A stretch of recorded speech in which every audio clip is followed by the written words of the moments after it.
Tuko hapa Sumbawanga, eneo hili mjini kabisa kwenye manispaa Sumbawanga, wenyewe tunaita eneo la Uptown. Serikali ilitoa maelekezo kwa wakuu wa mikoa nchi nzima kuelekea hii fainali ya leo kati ya vijana wa miaka 17 wa Tanzania, kwa maana Serengeti Boys under 17 na wenzetu wale wa Senegal.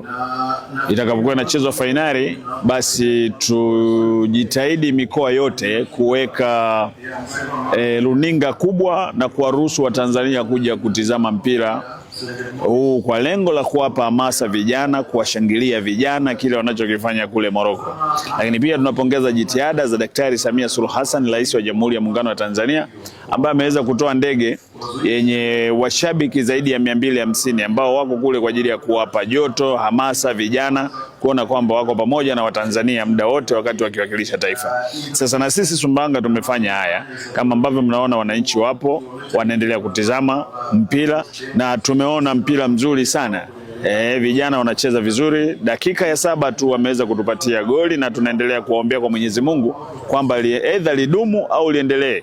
Kama unavyoona dakika za nyongeza, dakika 5 zilizopita tumekosa pia goli ambalo kimsingi ilikuwa ni goli la wazi, lakini vijana wetu wanachotakiwa sasa ni kuongeza umakini na kuacha ule, unajua wameshafanya vizuri, wamefanya hivyo, wameingia nusu fainali, jambo ambalo halijawahi kutokea kwenye nchi yetu, wakaingia tena fainali, jambo ambalo halijatokea.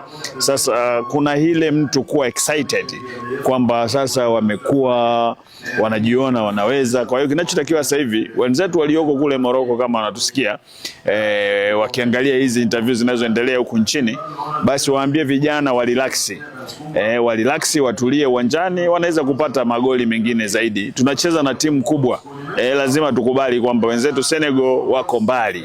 Tunaona hata mataifa huru yaliyopita wao wameshinda.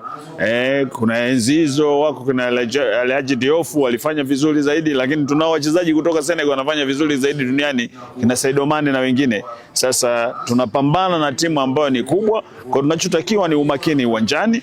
Viongozi na benchi zima la ufundi waambie vijana watulie, tunaongoza, hatujashinda.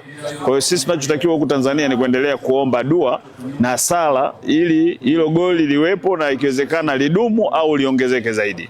Lakini pamoja na yote, nawashukuru sana wananchi wa Sumbawanga ambao wamejitokeza. Sumbawanga sasa hivi ni wakati wa baridi sana. Ni wakati wa baridi sana, lakini unaona Watanzania wako hapa wanaendelea kutizama mpira hapa nje, wanapigwa na baridi. Lengo ni kupata hamasa, kupata burudani, kuwashangilia vijana na kuona leo Tanzania tunachukua ubingwa huu wa Afrika kwa vijana wa miaka 17. Kwa hiyo niwapongeze sana viongozi wa serikali, kuanzia kwa Mheshimiwa Rais, Makamu wa Rais, Rais wa Zanzibar, Waziri Mkuu, Waziri wa Michezo mwenye dhamana. Tumeona namna anavyohamasisha, na wabunge wote ambao wamekwenda kule kwa ajili ya kuongeza chachu, kuwatia moyo vijana wetu. Tunawapongeza sana walioko kule, na sisi Tanzania tuko pamoja na wao.